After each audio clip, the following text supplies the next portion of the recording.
Aujourd'hui, dans une planète de rêve. Si on se calme une seconde maintenant, on va entendre quelqu'un en train de chanter. Écoutons.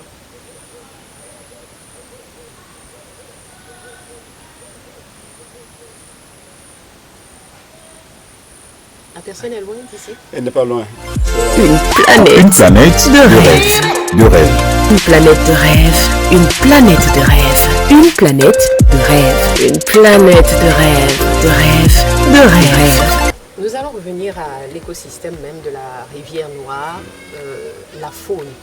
Quels sont les animaux qu'on a dans la rivière? J'ai entendu dire qu'il y a des reptiles, qu'il y a des bois, c'est dangereux. Parlez-nous un peu de comment ça vit à l'intérieur. C'est normal, toute zone fraîche attire les animaux. Ça, c'est normal. Et il y a plusieurs sortes d'animaux avant et même il y a des bois, des crocodiles et des serpents noirs. On est en danger là? Non. Mais avant j'ai dit. Mais après avec la chasse et tous ces animaux ils ont disparu, beaucoup ont été tués et après ce qui les a chassés plus, même des fois, jusqu'à l'heure actuelle où on parle, pendant la saison des pluies, on a encore les singes qui viennent. Mais avec les coups de canon, vous voyez, il y a un autre système sur l'enterrement. Chez nous, il y a des coups de canon qui se font boum boum. Avec ces bruits qui descendent vers la rivière est dans la descente. Même des coups de canon à 5 km peuvent sonner dans cette rivière facilement. Et le bruit de la musique, la sonore, ça chasse les animaux. Ils ne sont plus dans la tranquillité. Donc ça fait aujourd'hui, on n'a plus trop d'animaux. On a les poissons, mais on a des petits serpents des fois. Et c'est chez eux. Et c'est la nature. Et il y a le calme. Et aussi le fait qu'il y a beaucoup de gens qui commencent par exploiter cette nature avec le bruit, la chanson comme vous entendez. Si on se calme une seconde maintenant, on va entendre quelqu'un en train de chanter. Écoutons.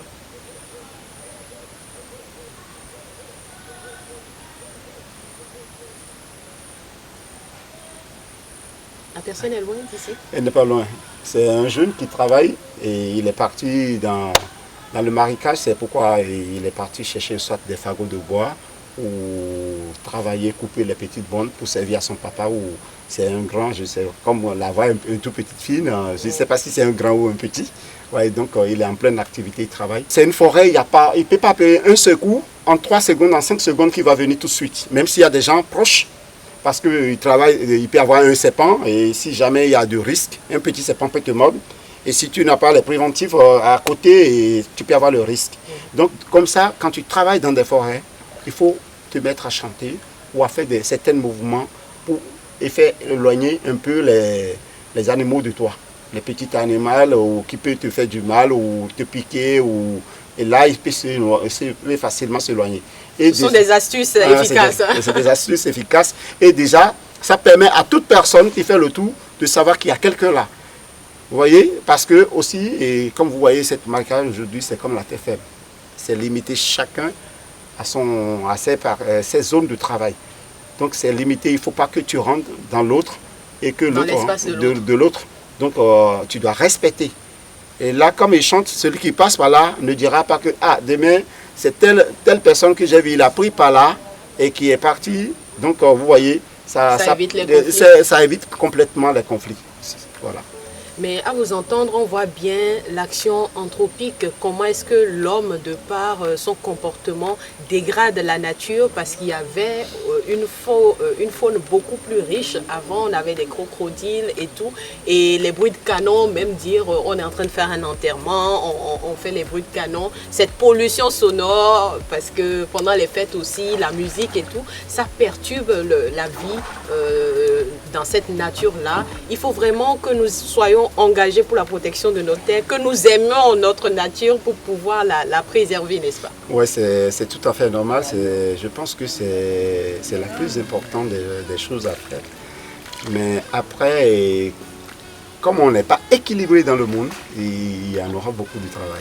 Ça, alors, là, on a une barque qui nous a dépassés avec beaucoup de bidons d'essence frelatés. On a des motos dessus.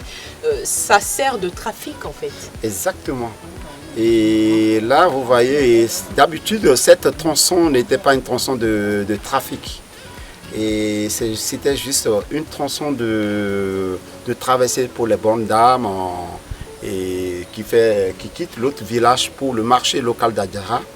Mais si vous voyez, ces constats aujourd'hui, c'est une fois en passant parce qu'ils fuient. Ce qui fait le trafic des frères latés, ils fuient les douaniers. Ces gens-là, ce n'est pas un lieu où ils passent. C'est-à-dire, il y a plusieurs tronçons. Et comment je vais faire pour m'en sortir? C'est comme la guerre. Au cours de la guerre, et par où je vais prendre pour s'en sortir, pour aller me réfugier quelque part. Donc c'est ce jeu qui fait un croisement des motos et des bidons d'essence dans la pirogue. D'où toute l'importance de la sensibilisation parce que cela aussi impacte notre environnement de faire ce genre de traversée puisque ce n'est pas destiné à ça.